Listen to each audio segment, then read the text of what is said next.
Okay, it's gone 11 o'clock. Let's make a start. I've made sure the mic's actually on this time, which is good.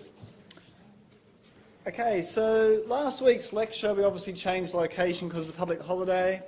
I did set up the lecture to be recorded, but something went awry somewhere and it didn't get recorded. So a couple of you before the lecture had emailed me saying, I've got a clash then with the e-logistics institute, and I was like, oh, it's all right, lecture will be recorded, and then it wasn't recorded. So my apologies, but I did actually book it to be recorded.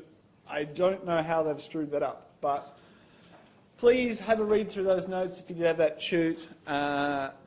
If you're confused about anything, come and see me, and we can look at what concepts might not have been that clear. Most of you were there, which is great, because you didn't have a clash, so that's okay, but some of you did have another class then, which I'm very sorry that that's occurred. We clashed for 1 hour, so hopefully you made it for the second hour.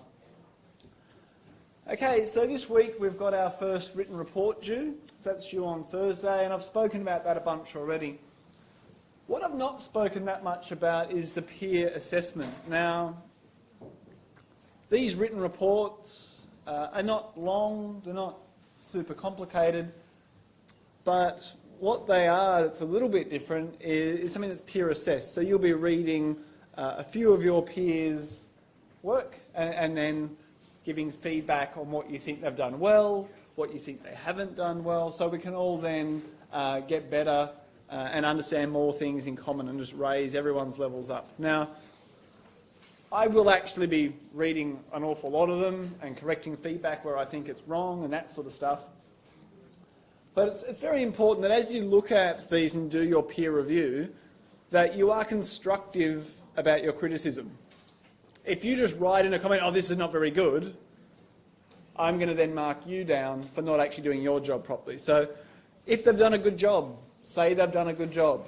If they've not done a good job, you need to say what they've done wrong. You need to actually be constructive around what is not good in their written task. So their second written task, they can do a better job, and their third one, and so on. Now, a large part of the CRA is around referencing and citation. So citation is in the text of the body of the written work, saying where content has come from. That is vitally important. If someone states a fact and they don't say where it came from, they are claiming to be an expert in that area that came up with that fact, which at this point none of you are. Or I imagine that 99% of you aren't. So that means you have to have a citation to say where the facts are coming from. Likewise, we need to have references at the end that then say where all of those citations have actually come from. So as you're writing feedback, that's the sorts of things you should be largely end up being focused on, and around that is the formatting of those citations and the formatting of the referencing. On Milo, there's the style guide for the Harvard style. That's the style we should be using. And so as you're giving feedback, if they're not citing properly, like they've got a citation there but it's formatted wrong, you should then be saying, this is not cited correct, you need to look at page 21 to see how to do a journal citation correctly, or a reference more likely is where the formatting will go wrong. So we need to be constructive. We need to actually say, for things like referencing and citation, where they should look to learn that information from those resources that are on Milo. This is the review that happens after that, which is when you actually get your feedback, you get to then give feedback on their feedback. So this is actually a very useful thing for me because I don't have time to read all of them. The ones I will be looking at first, I'll sample a bunch randomly, but all the ones where this comes back poor, they're the ones I'm then be looking at. So if someone's done a rubbish job in marking it and you get your feedback, you're like, well, this isn't very good. They've said I've not done a very good job, but they haven't said how I can improve. They haven't said where I've gone wrong. Or they've said where I've gone wrong, and the advice they've given me is wrong. You know if someone's telling you stuff that's wrong. So then when you do your review of the peer review, you can then give them a mark on how well you think they reviewed it. Now, if you don't think they've marked you very well, you think, oh, they've given me a bad mark or a mark lower than I wanted, and you're sort of guessing what that mark might be, don't think, oh, I must punish them for that. Because if I then read it, and you have done a rubbish job, your mark's not going up. I just note down your name as the person I'm going to look at the second submission and the third submission to make sure that you're not constantly marking people down needlessly. And I'll actually mark their mark back up again. So all the marks that get given here, I can modify. So if you get hard done by, say it, right? Because that then actually alerts me in the system when you give this mark, it then aligns them and goes, which marks don't align with what they should be aligning with, they rise to the top. And so I'll then see those. I'll then be picking other ones at random. So across the 3 assignments, I'll be reading your assignment. I just might not read all 3 of them. Yeah. Does anyone have any questions around that peer review / the peer marking initially? Now this gets used in a couple of other units. Who's used this system before in another unit? There's a handful of hands, all right. So it is something you'll get a bit more used to. Now, our major assignment is going to be using another, it's not a peer review platform, another peer assessment platform, where actually I'll still be doing all the marking, but in that one you'll actually get to put a few other comments in about how your group members have worked. So that'll be a different system that none of you would have used before, I'm pretty sure. It's actually, I think I'm the first person in Hobart to use this new one. But yeah, I'll talk about that when the time comes.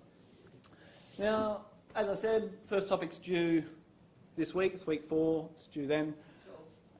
Yes. When do we start the peer review from? Yeah, that's what I realised as I was just talking. I didn't say that. So I'll send an email today or tomorrow with the exact times.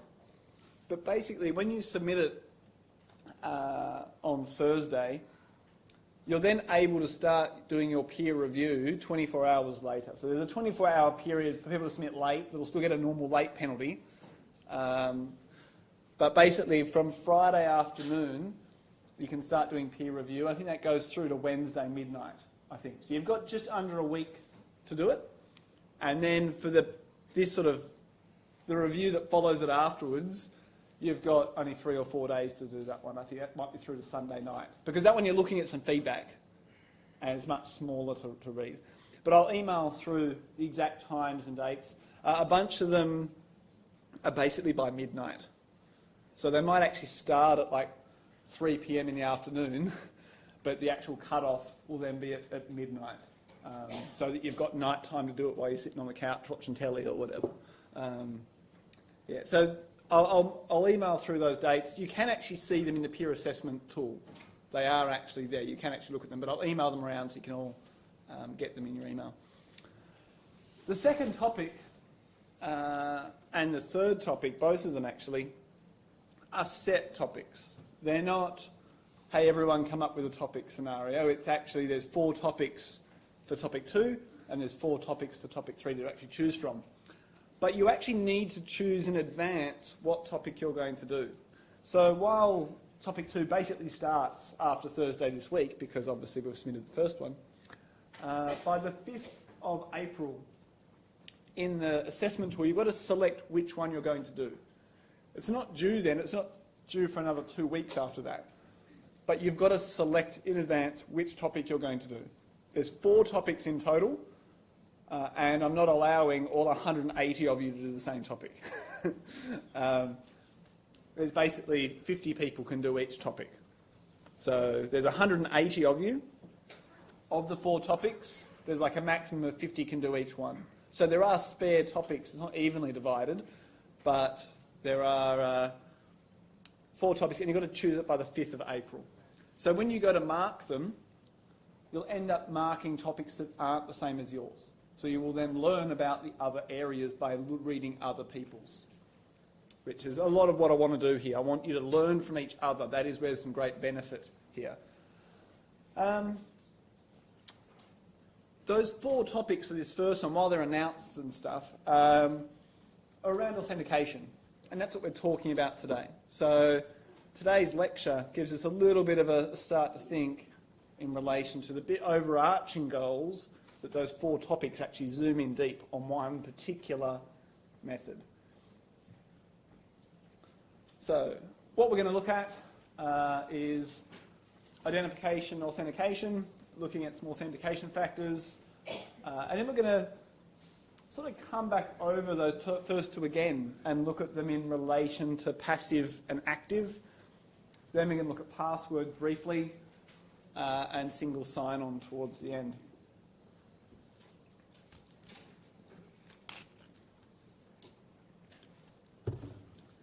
Now, when we talk about our goals, and we've seen these 2 definitions before, in security we're looking largely at confidentiality, integrity, and availability.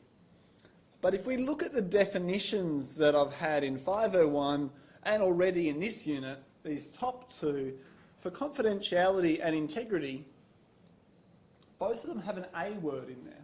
Both of them have authorised inside of their definitions. And we know that the other usage of A, other than availability, is authentication. So as we look across our definitions, we've got authentication as sometimes the value for A. And if we look at confidentiality and integrity, we've got authorisation built into those. A key part around security is that the authorised people, the owners of the data, are the ones that are able to interact with it, and people that aren't authorised shouldn't be able to interact with the data, depending on what our goals are with them. But that authorised is key. So really what we're looking at today is how does the system work out authentication? How does it do this authorisation? How does it know that you're authorised to look at this data, to change this data, and someone else isn't? Now, we can break authorisation down into 3 steps, and we see our middle goal there. Our middle value is actually one of the goals we've talked about, authentication. So authorisation is the last step in what is commonly a 3-step process. We identify the person, we authenticate that they are who they claim to be or who we think they are, and then we make a decision around authorisation to the content they're wanting. So if they're trying to read a secret document, we first identify who they are, confirm with certainty that they are that person, authenticate them, and then we can check permissions and see, are they authorised? Now that we've established that's who they are, do they have permissions to do what they want to do? Now, this is actually referred to as logical access control. In our second, or our major assignment, we're going to write some policies that have got some chapters involved. One of our chapter headings for that assignment is logical access control.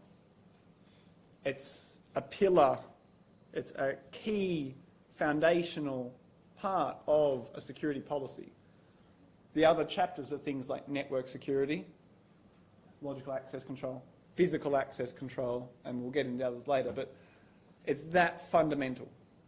How do we know a person is who they claim to be as they sit down at an ICT system and go to do something? How are we establishing that? Now, the identification phase is often the easiest phase. And we'll get into passive and active systems later. And we'll see that passive systems, the identification phase, is what we're very used to. We are presenting an identity. We go to log into our email, we type in the identity we're claiming.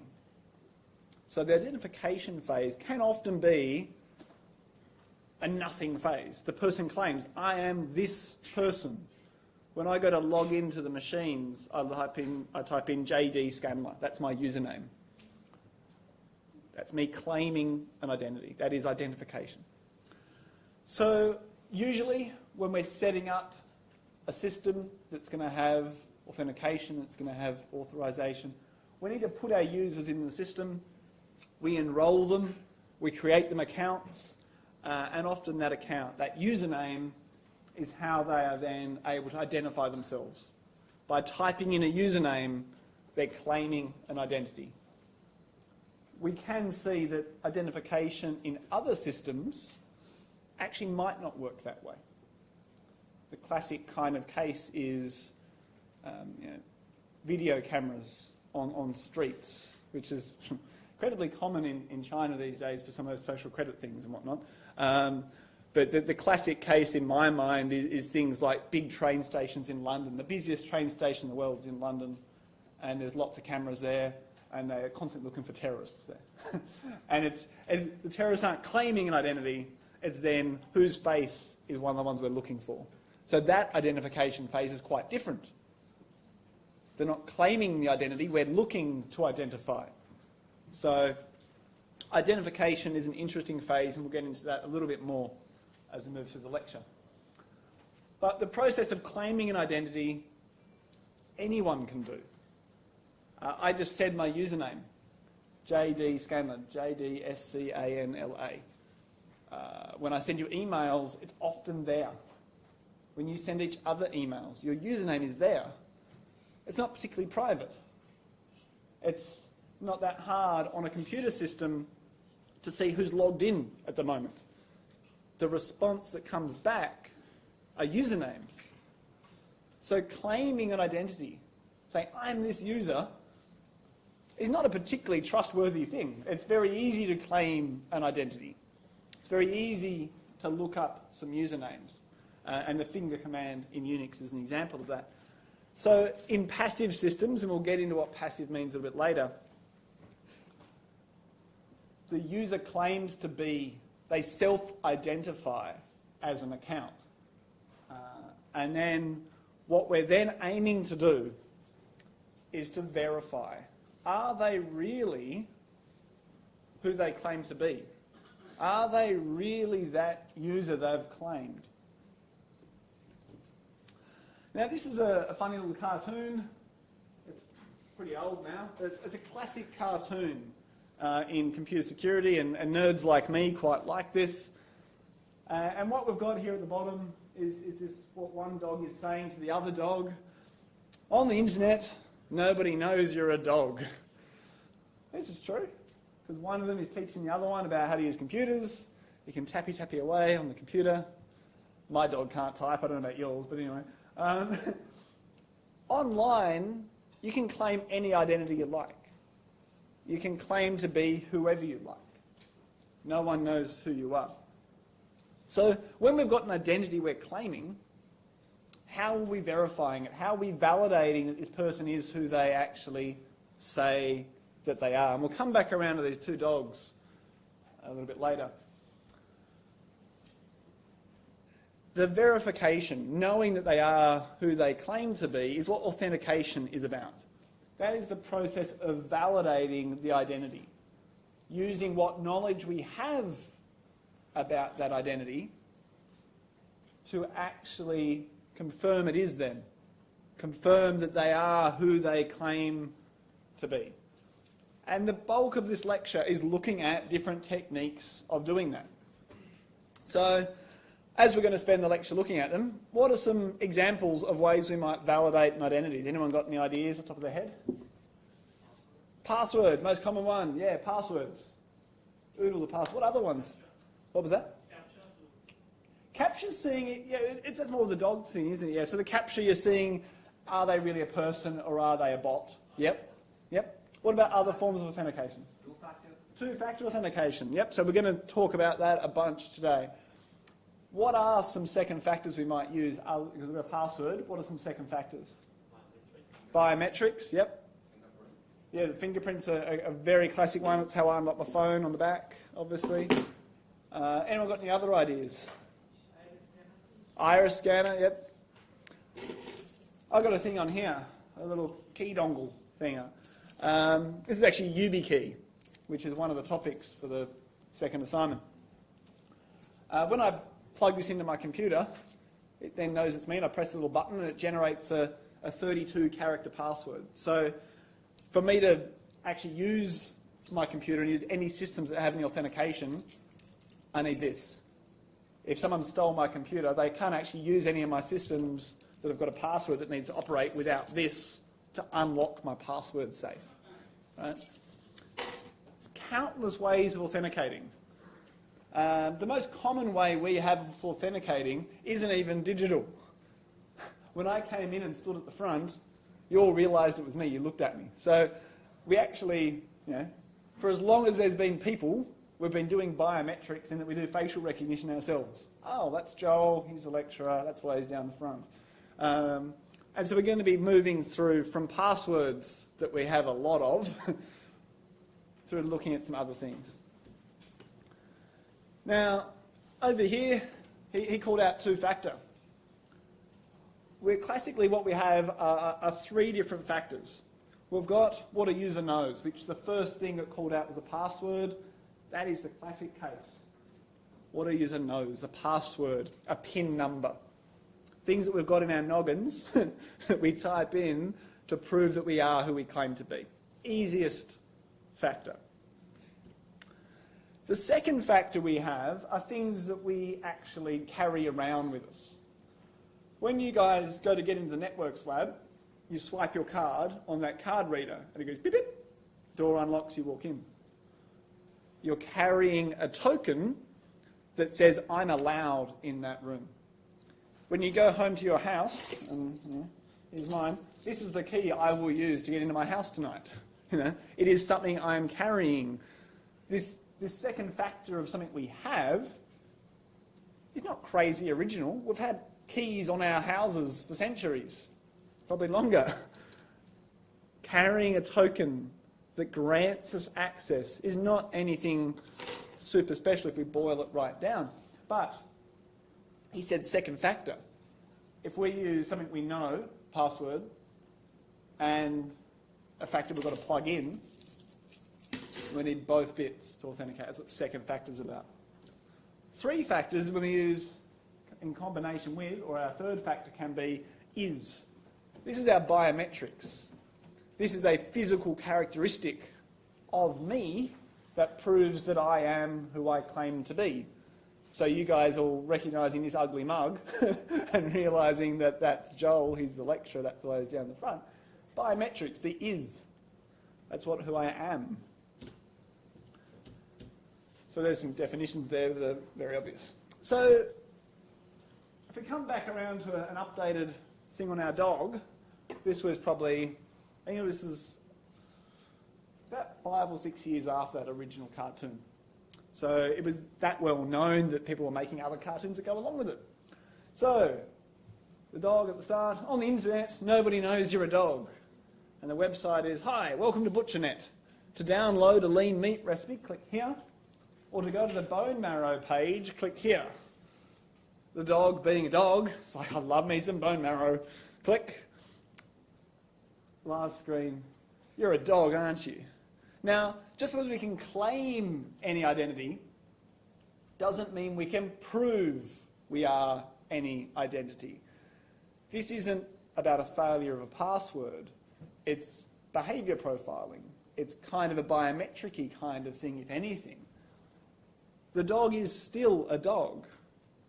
The is of the dog enables the website to, aha, you're a dog, I found you. You're not really hiding. We are able to, with all sorts of techniques, find who a person actually is. Can they pass that authentication? Can they be verified as that identity? If we can correctly verify people as being the person they claim to be or not them, we can achieve security. If we can't accurately decipher who people are, it's very hard for us to achieve any of our goals.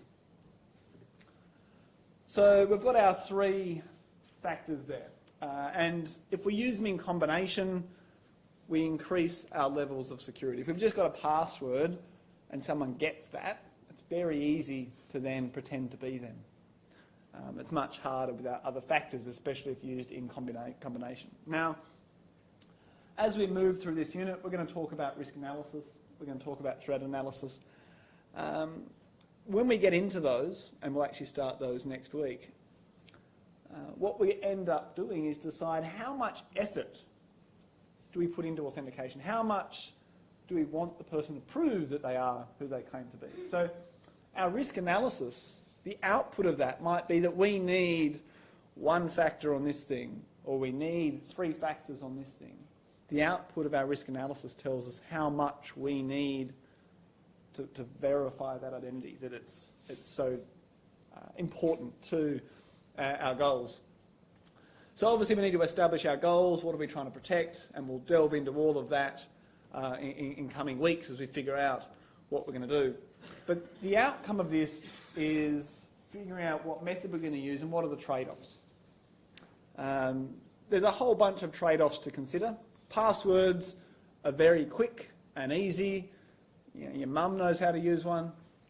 Whereas biometrics, sometimes they're easy to use, sometimes not so much, but there's an ethical side to those. Some people are not a fan of biometrics, or they don't want biometrics to be used with children. There's a whole ethical thing there. So that side has to balance with our security goals. And that's where there's some very interesting discussions. So on to passwords for a little bit. We're going to zoom through our 3 factors here. Then we'll talk about some things we're going to go through again later on in another way. These are quite useful. There's a few definitions or ways we might break them down.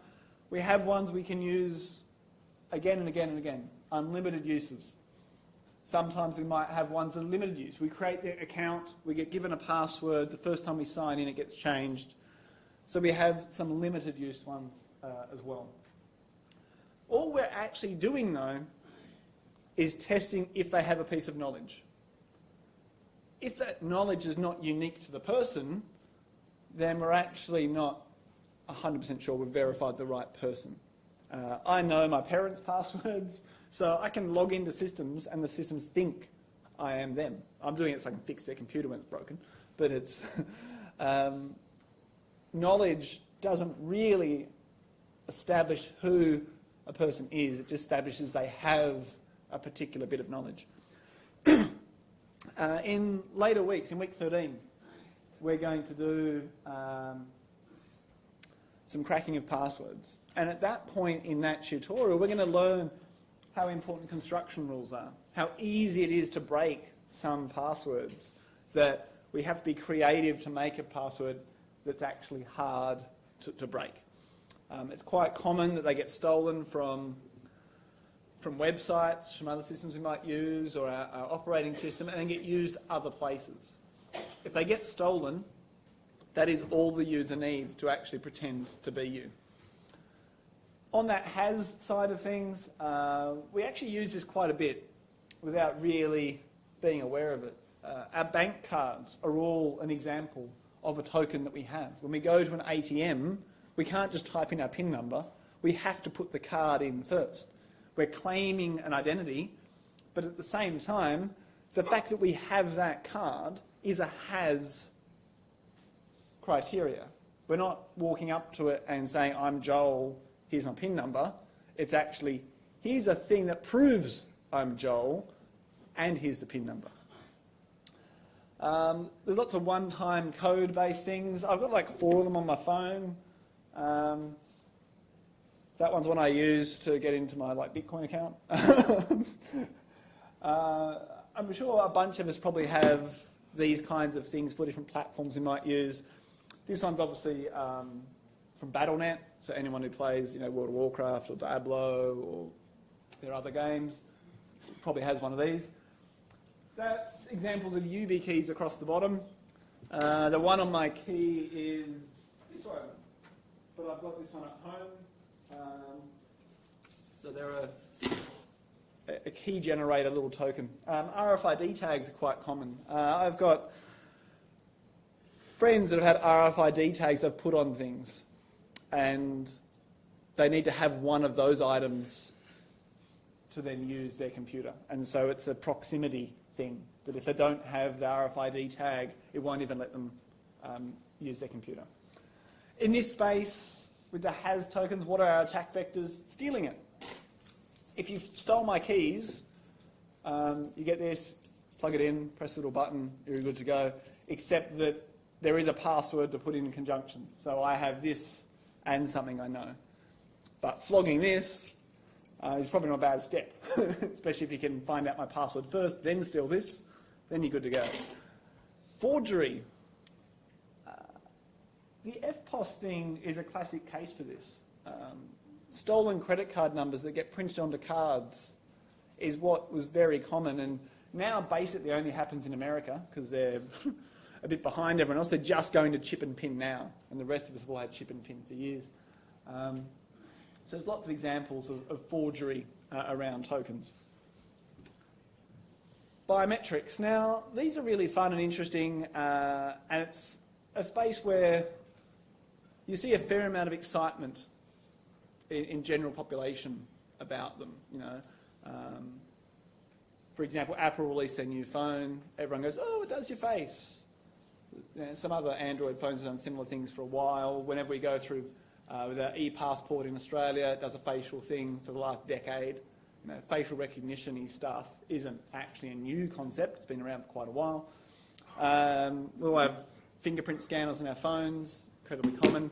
Some people's laptops have a fingerprint scanner on it, iris scanning as well. So some of these get combined with other factors like our passport.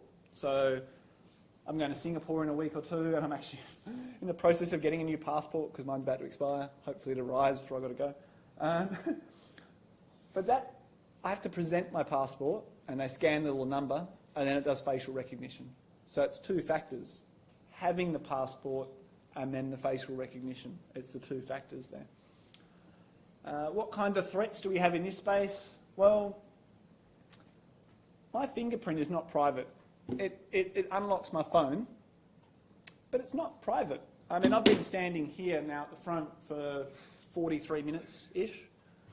I've touched this, I've touched that, I've touched this screen, my drink bottle. My fingerprints are everywhere here. It's not actually private. It's not hard to steal a fingerprint off of a surface and then try to use it. We've probably seen that in countless movies and things like that. Or certainly in contexts where a policeman in a movie might get someone's fingerprints and put them. Anyone seen the new Red Sparrow movie? In that, Jennifer Lawrence steals a glass that had scotch in it, got a bunch of fingerprints on it on another spy. She then puts that glass at effectively a crime scene. I won't spoil too much. But then that person, they're like, "Oh, they were there." She frames them because their fingerprints are at the crime scene. So on the biometric thing, it's measures of what we are. So a factor to consider here is if they get stolen, we can't get new stuff. It's very hard to get a new face. I mean, you kind of can, a bit of plastic surgery. It's very expensive, and I don't think you want to have to get, a face job every time someone steals your biometrics. The original concept of measuring people based off of this in sort of a police context was in France in the sort of 1870s. That's what Bertin Menage, I don't speak French, I don't know how to pronounce that correctly.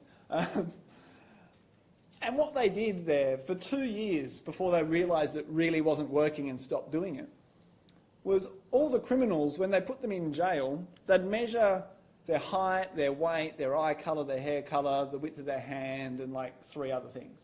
So they had about 10 measures on people. And then they were like getting descriptions of crimes occurring. They're going, how tall was he, what hair colour? Well, oh, he's this guy then, because we've got someone that matches those measurements. But they weren't unique. They were way too generalised, and it meant that people kept getting done for crimes that they clearly couldn't have done. So our ratio of how well we can identify one person in a population, that ratio, is it 1 to 100, is it 1 to 10,000, is it 1 to 1 million? That ratio is dramatically important with biometrics. It's really interesting at the moment in court cases around DNA, because we all know our DNA is basically unique, and that's correct. But the accuracy of labs is not 1 to 6 billion. The accuracy of labs is like 1 to 600,000. So there's this very strange thing when there's a few court cases have been turned over when they've actually realised that, oh wait, no, the lab accuracy is why we thought his DNA matched when it didn't. There's been a few cases around that space. So our biometrics are what we are. There's a whole range of ones. There's face, there's fingerprint, hand geometry, iris scan, retina scan, our DNA. But there's a whole bag of issues there. As good as it is to go, oh, it's my fingerprint is not actually private. I'm not a fan of the idea of trying to sign into my laptop with DNA. That sounds like a bit of a dud idea to me. I don't particularly want to give my DNA to whatever company it is that's doing that. But there's a lot of range here. But with all of these, they're basically things we can't change. So we're trying to measure our physical characteristics, which are us. Some of them are a little bit more behavioural, and they're quite interesting. Speech recognition. I don't know how many of you have got an Amazon or a Google Home and things, but Google Home specifically, certainly, can detect your voice and know it's you. So you have it tied into some things that can cost money, and you can order stuff. But if a friend comes over, you don't want them ordering things randomly. So it actually does know who you are. It learns your voice. And in the case of the Google Home, for example, our one at my house detects my voice and knows me and interacts with my accounts, and with my wife's voice it then interacts with hers. So if she says, add this to my calendar, it goes to her calendar, not mine. It does voice recognition there. So some of those things are becoming incredibly common now. But my voice is my voice. It's changed once in my life. I don't want it to change again. So what the user is. Coming around to a few problems. I've started to mention some of these. Classical problems still exist in this space. So as we think of the problems that can occur with passwords, if we then think about them in the context of biometrics, they still can apply. Key decay, right? The more we use the same piece of authentication, the less well it's secured, the less secure it actually is. If we use our fingerprint on lots and lots and lots and lots of different systems, we've actually spread the model of our fingerprint as represented with dots and circles and lines. That's how it sort of tends to get represented by the system. We end up spreading that model everywhere. That model isn't actually 100% unique. It's actually trying to take a very complicated fingerprint and measure it and store it in a very small amount of information. And so if we use it everywhere, it might then get stolen. A person might find a fingerprint that's very similar or modify theirs into what it matches, and then we've got an attack vector where they can beat our biometric. Faked, as I've already mentioned, it's often not secret information. Some of it might be kind of hard to get. DNA is a bit harder to get than our fingerprints. But things like facial recognition. The picture that goes through with my passport is just a straight-on picture of me. My Facebook and other social things are covered in pictures with straight-on pictures. So from a facial recognition perspective, it wouldn't be hard to actually fake those sorts of things. And we've seen examples of that with Apple's facial recognition stuff. And putting a bit of plasticine on your face and away you go. So if you get stolen versions, you can then see, well, what happens if it's actually going through to a server and it's about producing a model that matches and then transmitting that model. If someone gets that representation, that stolen digital copy that is the model representation, it is a bit easier to use. So this all boils down to is, has and knows. So our three categories here. For stronger security, we want to use multiple of these. the strongest security we can do is being in the middle with all three factors. So lots of things that we do these days, like our bank, want us to have two factors. So we might put in a password and then we suddenly get a little alert, an SMS on our phone, a code to put in. It's proving second factor in that we have our phone. Second factor, they're more convinced it's us trying to log in, therefore they'll let us in. So two factors are stronger than one, and three is stronger than two. But there's always going to be that cost there. Another one that comes up from time to time, which is kind of definitely in that token sort of category, which can tie in a little bit here, is encryption keys. That's one way we actually prove who we are. That whole public-private key pair scenario we saw introduced in 501, and the way we might sign a digital signature and those sorts of things. Encryption keys fall under that category, and we'll talk about those more later. They are basically a token, a thing we have, but there's a nice little category there that we're using quite different in some contexts. So we're not going to talk about it too much today, but we will see later when we look at protocols that encryption keys are very commonly how we prove who we actually are. So authentication, already said all of that. What we can do though is break this down into two halves, passive and active. And that's what we're going to look at in the second half, as we start off at least. So we'll have a 10-minute break there and we'll reconvene at 8 minutes to 12. But we'll come back in looking at passive and active authentication.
Okay, let's get going.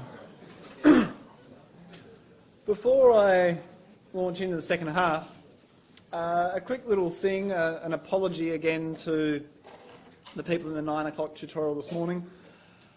This year the Networks Lab has been moved how it's being administered, how it's being run to a different platform. And so I spent most of the summer, from November through, working with the people who were supposed to take it over. It was a decision made above me, not by me. And so that meant that as a result of it not working properly, the lab actually had issues last Wednesday. And basically from last Wednesday through up until including this morning, it wasn't working. So the 9 o'clock class this morning actually had to get cancelled, along with a whole day of classes on Friday for another unit got cancelled. So apologies again to the people in the class this morning. We'll reschedule that and I'll email you, but it'll be 1 o'clock on Thursday. The 1 o'clock today tute, I'm hoping that when we leave the lecture and go to the lab, it'll be working. Otherwise it'll be rescheduled. But I just checked my email. I haven't heard anything yet. But they've got an hour. Maybe they'll get it going. I'm smiling, but I'm actually very angry on the inside. I was here till 1 a.m. on Saturday night, and I was here late last night, and I've actually been here every single day working on the lab with them since the 8th of February, except for one day. The 25th of February is the only day since the 8th of February I've not been on campus working on the lab. So, yes, frustrated is not strong enough a word. Okay, so continuing on with authentication. What we've just seen is those three kinds. Knows, has, and is. We're now going to look across at the two modes of authentication we see. And hopefully these will become recognisable to you. But now we'll actually talk about them in a more structured way than you might have thought.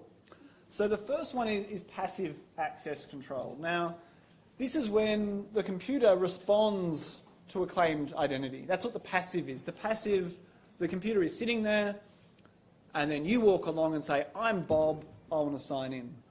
The computer hasn't extracted the identity from you. You've provided it. You've claimed an identity, and then a verification follows.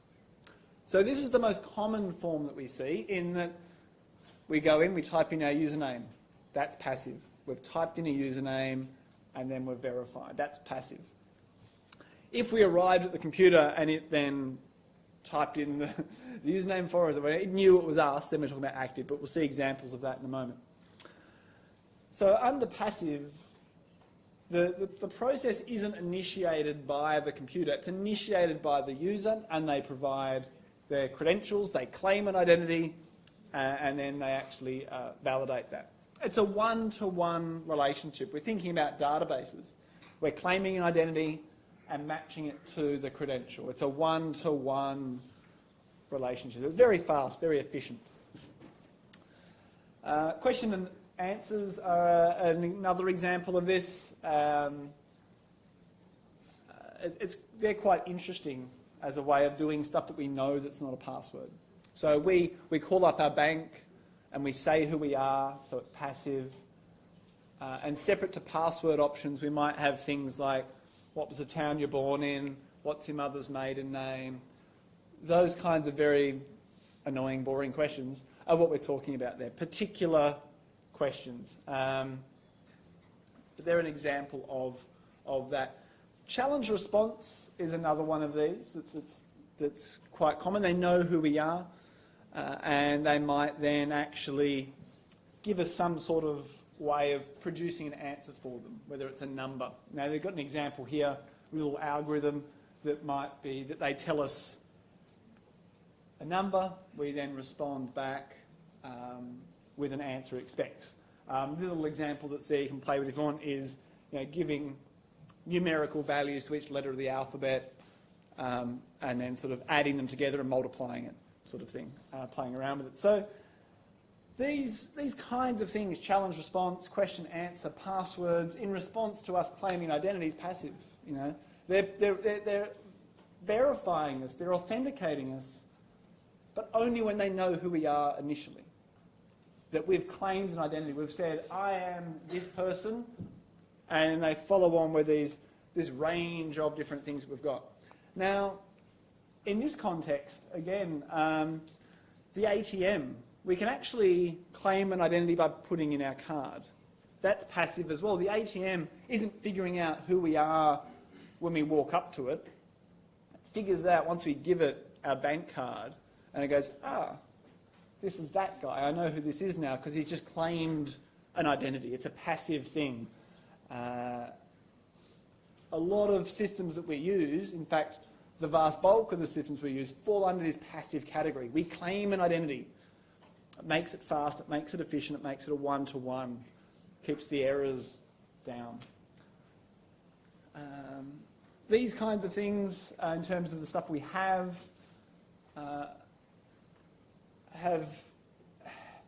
they're quite useful, especially if you compare a key card to just a password. You've got to physically have it. All my bank cards are in my wallet, right? It's something I automatically protect. So if you stole my wallet, I know fairly quickly, because I'm constantly checking, do I have my wallet, do I have my phone, do I have my keys? You know, you do the three check. Both back pockets, both front pockets. Have I got my stuff? You know? With a password, if you stole my password because you watched it over my shoulder, I've got no idea that you've got it. I can't check, has someone known my password? You know, that's not a thing. So those kinds of things that we've got are quite useful. It's all about possession. It's all about possession, which is quite useful. That's a great advantage of that. But it is just possession. So if you do successfully steal it and I don't notice, all it's proving is possession of that thing. For our second factor, this is probably one of the more common second factor scenarios. We present a thing, then we put in a PIN number.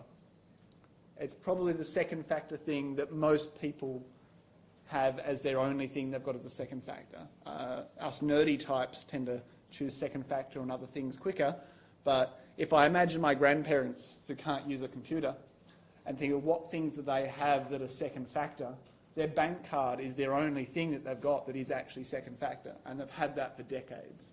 It's a classical solution that these days we're using a lot more in a lot of systems. So again, our biometrics can be used in a passive context as well, and we're presenting it to claim that identity. So I'm not talking so much about that, not at all about that train station scenario of looking for people, but when I press my finger on the back of here, it's not trying to figure out, you know, which person am I. It is actually figuring out, am I Joel? Because that's the only fingerprint that's been trained onto my phone. By actually putting my finger on that, while it's, you know, it's actually going to unlock. It's not comparing it to a database of 100 people. It's one-to-one.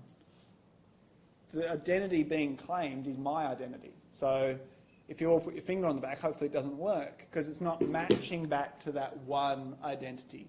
It's signed into, you know, my Google account, so expecting it to be me. So we can see those as examples of that. Our passport is another classic example of that. We present our passport and then we biometric our face. You know, it's still actually doing a passive, giving a physical thing that's then the biometric is actually then figuring out who we actually are.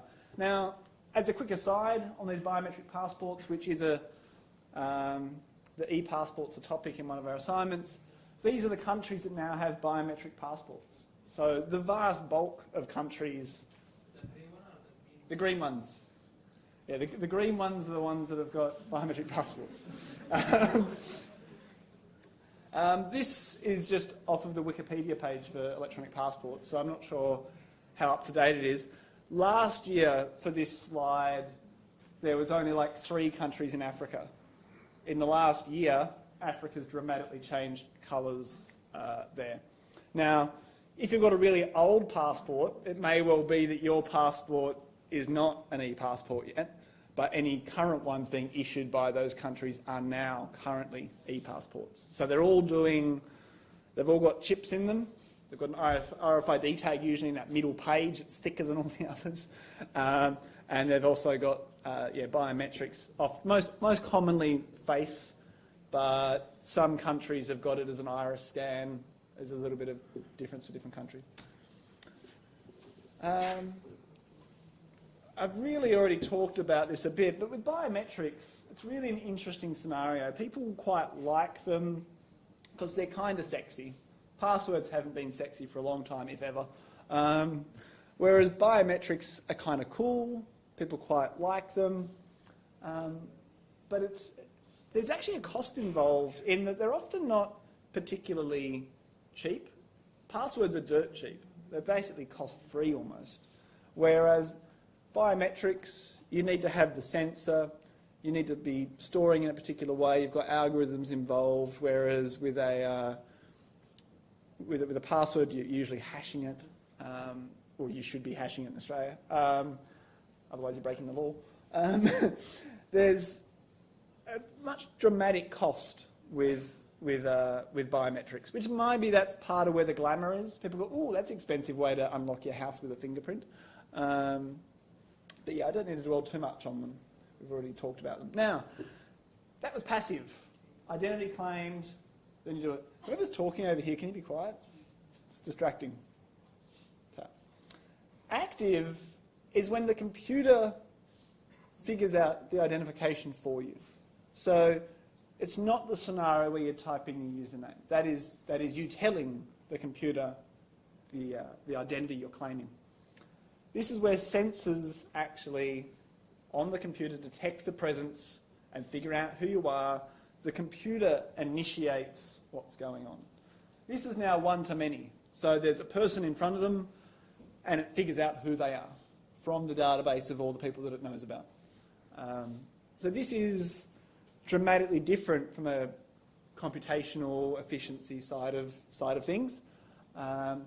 But this is then that kind of scenario we can see evident in those, looking for wanted people in train stations, where you've got a list of the 100 most wanted people that you're looking for, and you're trolling all of the cameras in a train station, looking for all of the people, trying to match them all up.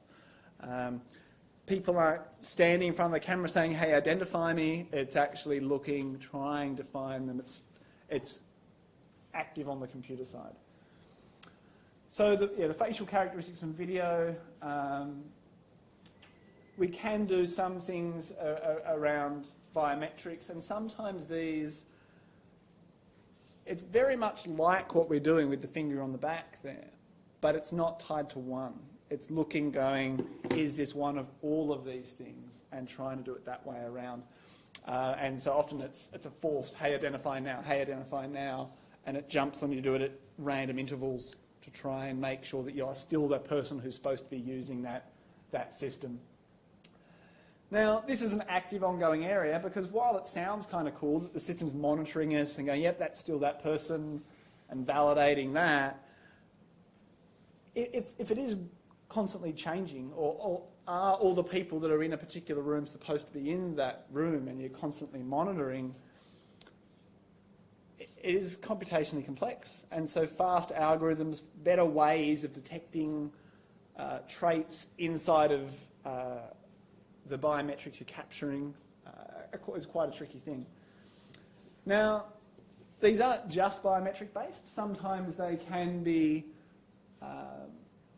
we can authenticate you without you knowing or claiming an identity. So in sort of a slightly hard to sort of quite say it's 100% passive or 100% active, in this state, there's a whole bunch of spots and places where the number plate on your car gets read to see if it's registered. Is it allowed on the road is really what they're looking for. And so you just drive in on the road. But the computer systems tied to some cameras then look to see Where's the number plate? Is it registered? Should it be on the road? So it's computer sort of started, but it's an easier problem. Reading a number plate's not hard. It's actually fairly easy. It's largely a solved problem. But that's that option. In some contexts, RFID or Bluetooth is quite useful there. And so computer systems might be just polling constantly. Is there any Bluetooth devices there? Is there any Bluetooth devices there? And then devices respond with their identity. This is actually quite common along highways. If you drive along the Brooker, there's actually a whole bunch of those on the traffic light intervals. And it's not to see if you're speeding, it's actually just for monitoring traffic flow and for them to then work out traffic lights for actually stopping and going and trying to make sure everything's efficient. But again, it's computer-oriented, computer side, activating, trying to monitor things. So it's a one-to-many in some contexts. If the thing in that Bluetooth scenario might be polling out, you're saying, is anyone there? You get a response back. You might then be storing that response to then use further down the road. So it's often these systems start off with one-to-many, and the goal of the algorithm is to reduce it from one-to-many to one to half of many to 1 to 6, 1 to 1. The efficiency way of getting it to actually work really fast is to try and shrink the problem space. But at the start, your problem space is big, and so you're trying to then shrink it down. With those Bluetooth ones, often what they do is they're scooping up all of the Bluetooths initially, but then later down the road they go, is this Bluetooth out there? Is this identity out there? And pinging again to try and see, are you there? Where have you got to on the road, so that we know that it took 10 minutes longer than it should have because of the traffic or whatever it might be. So some of these we've got to search the whole database. If we've got a very big database, which we see the scenarios like in TV shows, for instance, the FBI is searching for a fingerprint, and for some reason they've got all the fingerprints projected on a screen and they're flicking past and you can see them, because that's how you search, clearly. You're searching a big database trying to find that identity. So active, generally one-to-many. The many could be millions, it could be 100. The idea is it's not one-to-one until the algorithm is successfully reducing it to that actual scenario, so then we are super efficient. Okay, so a little bit of an aside into passwords. These are the most common ways we have to authenticate.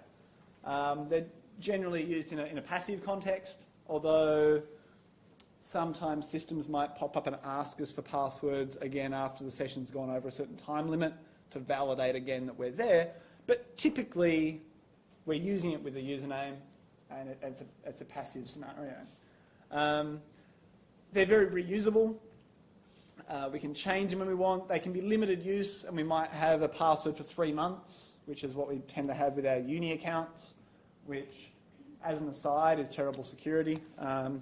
What tends to happen with places that force you to change your password is that everyone creates crappy passwords. If you had the same password that you could use for a long time, you tend to make a stronger password because you know you can remember it for a long time. If you've got a password you can only use for a month or for 3 months, what research has found is that you're like, oh, I've got to change it every 3 months. I'll use something smaller, or I'll just have a few numbers that change in it. And so then your overall password hygiene goes down, but you're forcing everyone to change it. And when they're changing it all the time, what else do? They write it down. They have it on sticky notes on their monitor.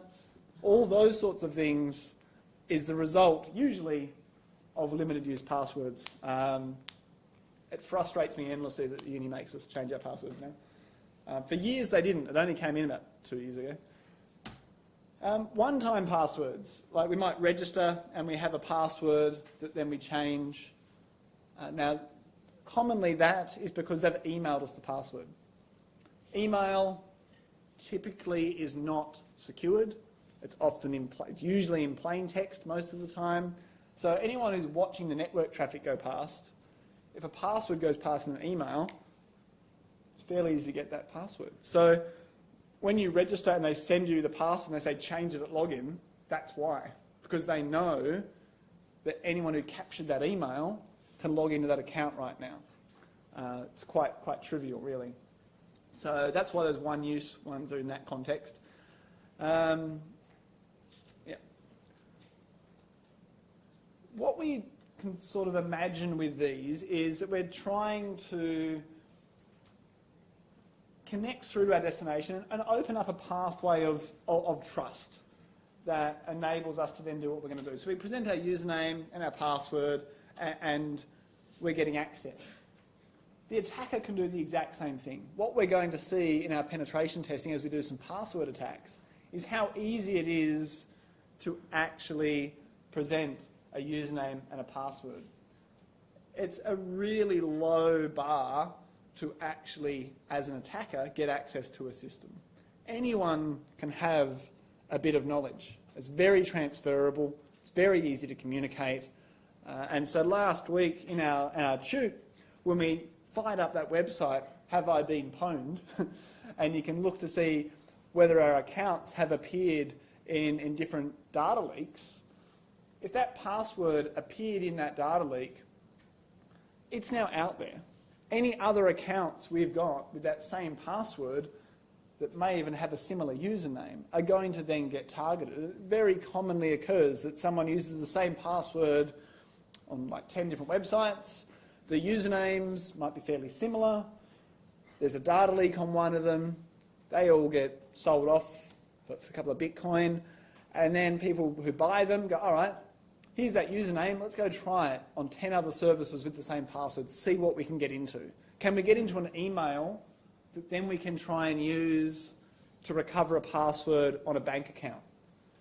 Because often your bank account one might be like your account number. So the username isn't actually useful to you now, but you've got the email that the password recovery is tied to for the bank account. So you try to then leverage it that way around to get it. So that's why passwords are not great. You have no idea who they are. Now, what we're going to see in the week 13 tute, which is a long way away now, is how much computational effort it is to break a password. So passwords get stored as a hash. In Australia, if a company takes a password from you and they don't store it in a hashed form or an encrypted format, you can actually get sued. So under Australia, it's established law that all passwords will be stored encrypted. They can't be stored in plain text. So when there's a data leak, when it's true in most places that's how they get stored, when there's a data leak, and what we're going to see in week 13 is how much effort is it to take encrypted passwords and turn them into non-encrypted passwords. And what we'll do is take a database of a couple of 100,000 passwords and see how many we can break. In our tute, we'll break a couple of 100,000 passwords. It's not that hard. The actual database we used last year or two, if you leave it running with some of the longer tools in the lab, you can sort of get up to about 70 or 80% of the passwords in the data leak can be broken. Although the database has actually, that one I last checked, it was about 98% of it had been broken. So if we've got weak passwords, it's very easy to break them from that encrypted format, and that's how they get used in other contexts. So we don't want to use dictionary words or culturally obvious words or personal details. We don't want it to be the same as our username. If someone is targeting us specifically, they will do research into this. If they're targeting whoever's in the leak, then they're not going to have that information, but they will target these ones. They will then look at other passwords used in other platforms, things like that. So there's a whole bunch of things out there about how to actually create good passwords. But as I said on Thursday, I'd love it if by the end of the semester, the number of people here who had a password manager went dramatically upwards. Then it's a generated password. It's a generated long password with lots of randomness, with lots of other characters. It's not based on anything you can remember. And you never have to type it. The password manager fills it in for you, which then means you don't have to try and remember it, which means it can be as strong as possible. Here's some basic obvious do's and don'ts around these. Why at least 8 symbols? We'll see this very obviously in the practicals. The longer it is, the more computational time it takes to break it. Because you're going to try every combination till you actually break it. So the longer it is, the more combinations to actually try. If it's all just alpha characters, 26 possible ones, it does not take very long. It takes a couple of seconds to do every single possible combination. If we've got uppercase, we get to 52 possible values. We add numbers, we get 62. If we add special characters, we're getting probably about 100-ish.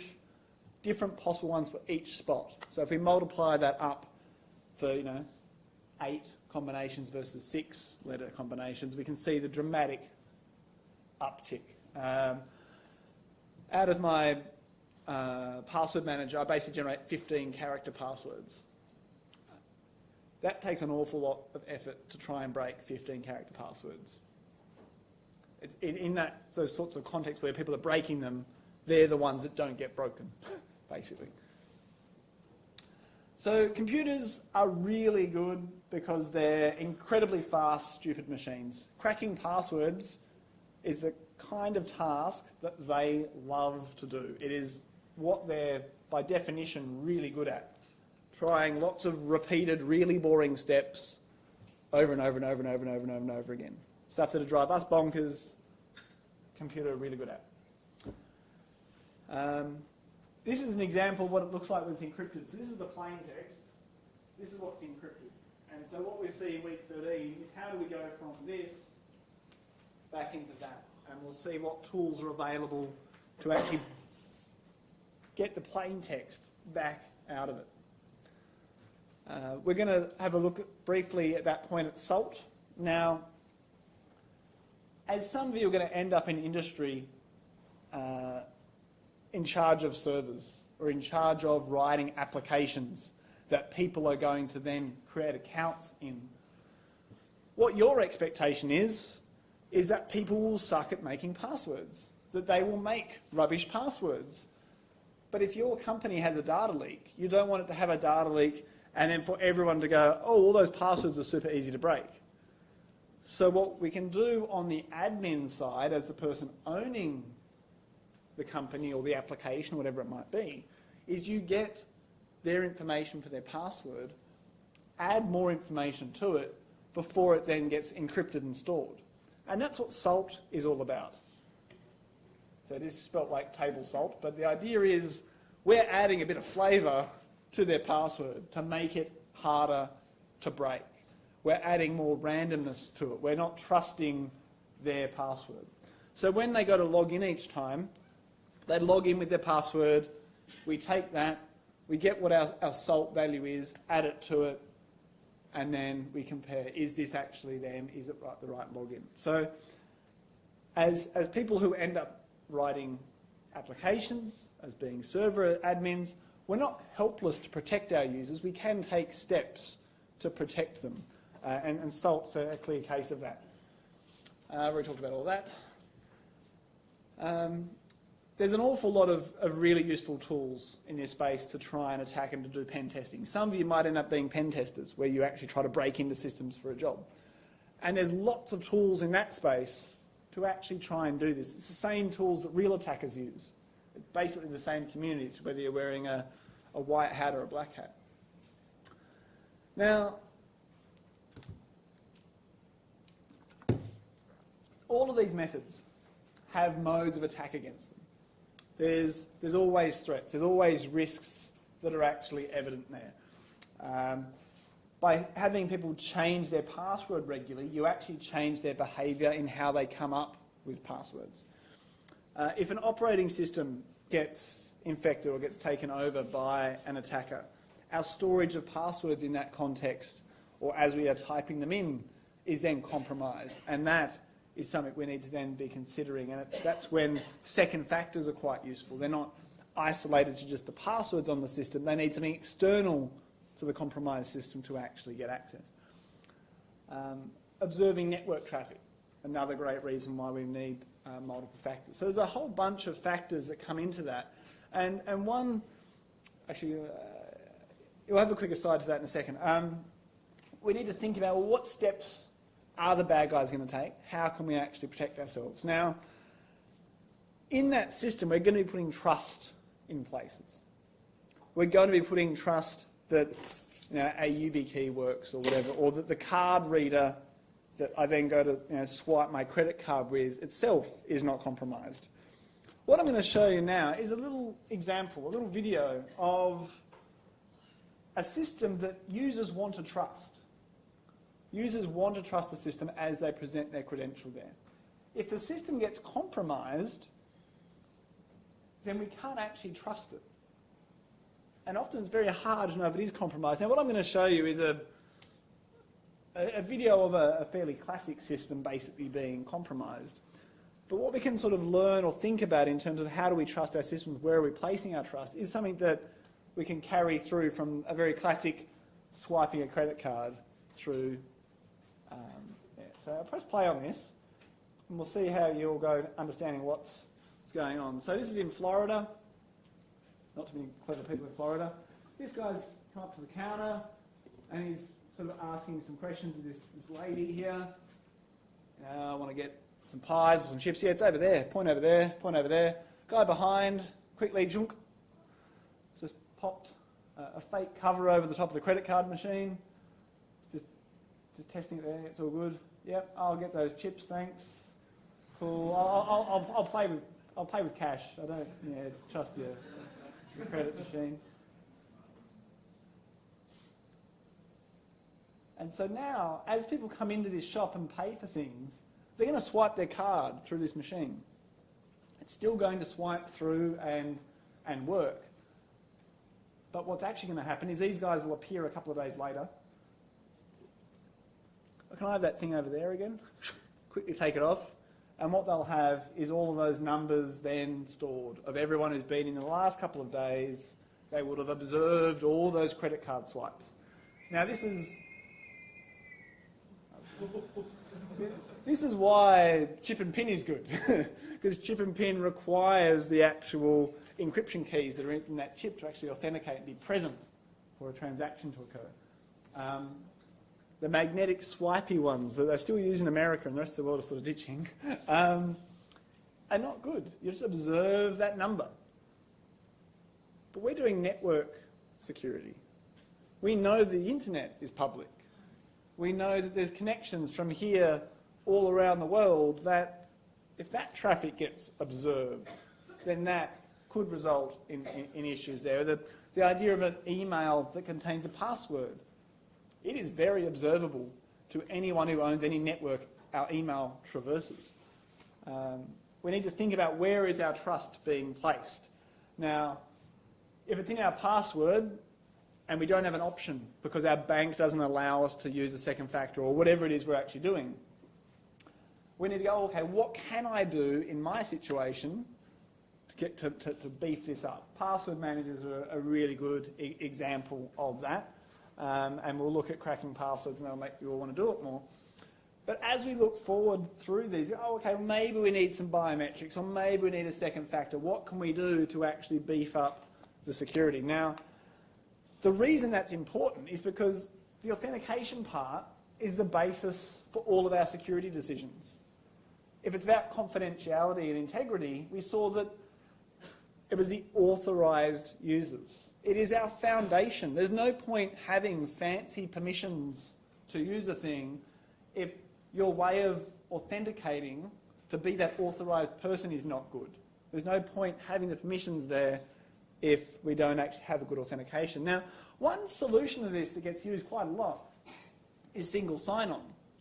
That we have one really, really good way of proving who we are, and then we end up passing a token around after that point to get access to things. So we're not transmitting our authentication details over and over and over again.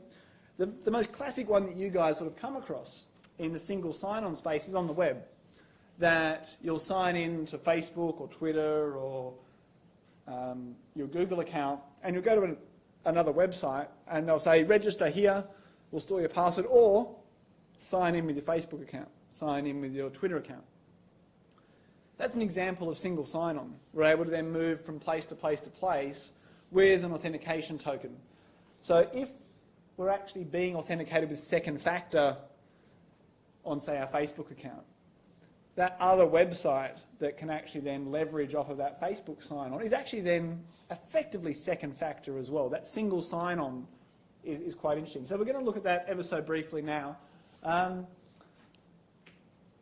we'll actually zoom in on single factor when we look at Cobros as a single sign-on solution for an entire lecture and a tutorial later in semester. Single sign-on is a very useful tool that allows us to have that authorization be transferable and allows us to put a good amount of trust in our system. Now, what it does present us, though, is a single point of failure. If someone hacks our Facebook account, they can then get into all those other places that we've then said, yep, sign in with Facebook. So our single sign-on location where we're doing that sign-on needs to actually be strong. It needs to actually have an adequate amount of verification going on that we are who we say we are, that it's not something someone else can get around. Because what we're actually doing is distributing our identity. From time to time, we're going to be sending these tokens around. And if one of those can be captured and reused, that can be a problem. And so the way the single sign-on is transmitted and used is fairly important. And we'll get into the nitty-gritty on that, the details, that is, with Cobros. How does Cobros move the single sign-on token around? How do we know that we can trust this token? We want it to be fail-safe for the user. If something goes wrong, we want it to actually fail in a good way. We want to actually keep ourselves secure. So single sign-on is a great idea, but there's a few issues. It's a single point of failure. We're distributing our identity around the place, and we want to make sure that if it fails well. Otherwise, the result is we've stolen our identity. They've stolen our identity. Now, the main concept, though, other than the whistling, is that we've got a single authentication process. Authenticating can be annoying. Lots of systems want us to authenticate again and again and again. The idea of single sign-on is we authenticate once and we're then good for a period of time. Maybe it's a couple of days, maybe it's a month. We're also then able to just store our credentials in one location. So in the context of the web, we're generally concerned about the ability for multiple different websites to lose our credentials. If we actually have one credential in one location, let's say it was Facebook for argument's sake, we know then that our password's only at that one spot. It's not then at 10 different websites. We've got a single thing to then protect. And if we hear they might have been breached, we immediately go change our password there. We know that one thing to protect. It's like our wallet equivalent. Having that one thing to check. Is it in my pocket? Is it in my pocket? That one thing to check makes it easier for us to manage our security. It makes it easier for people that aren't that IT literate to manage their security. Because they're probably rubbish at choosing passwords. Having one good, strong one in one location is better than 10 average ones at 10 average locations. One key thing we can do to strengthen our security everywhere is authentication factors, which is why early on we had one of the first things, what's an authentication method? Multiple factors. It's because it's being drummed into you from multiple angles these days by companies. Remembering a password just by itself is actually not that secure. Having it tied to an SMS message is a bit better, but even that's not very good because SMS is a clear text. Do we trust the phone company? Do we trust that we don't have someone in here, which is quite possible, attached to their laptop, has a little Pico cell set up, and we're all actually connected to their fake cell tower that they're running underneath their chair? It's not hard to do that. A couple of $100 and you're done. You can then see all those SMSs. So SMS-based ones aren't that great. Second factor, that's a YubiKey, not a bad option. one-time password generator on our phone, another good option. But multiple factors together is how we can really lift up our security to another level. Okay, so in summary, what we've looked at today is logical access control. Identity verification is what we're really looking at. That's what logical access control is. Physical access control, you know, can I move through the room? Can I open the door? That's physical. Logical, can I move through ICT systems? Is my identity moving around? Am I able to get to what I want to get to? Logical access control. A lot of this around authenticating that is tied to passwords. That's a historical option. Now we're looking more towards other modes around second factor and third factor based on things we've got with us, things that we are, and we can break this down to passive and active. Passive being the most common one, and active being where we're sort of tending to go. And looking forward a bit at single sign-on systems that we're going to spend some time on with Cobros. All right, does anyone have any questions? All right, well, it's attendance time again. So grab out your device, jump onto week 4. It should be week 4. Go to the week 4 quiz. Guess who copied and pasted the slide from last week?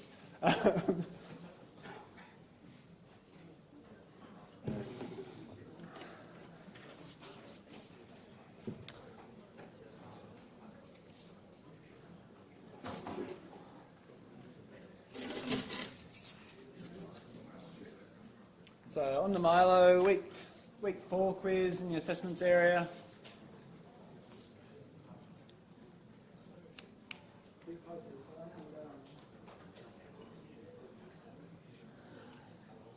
Alright, cool.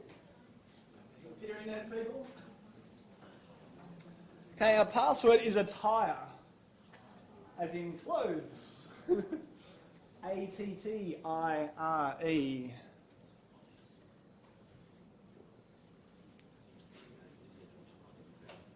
And today's questions, answers are here. It's St Patrick's Day on Saturday. This is my favourite, like, Irishy movie. It's a good one to watch on St Patrick's Day. It's about 15, 20 years old. Very Irish movie, very Irish movie. It's set in Boston, though. There's the watch, malarkey.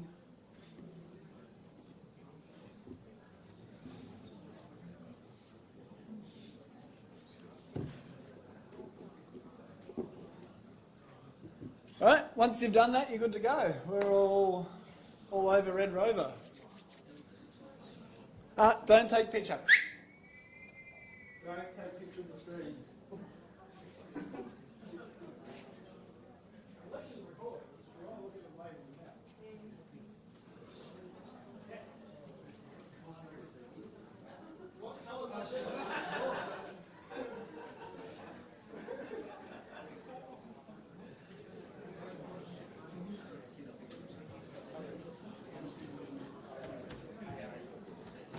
All right, everyone.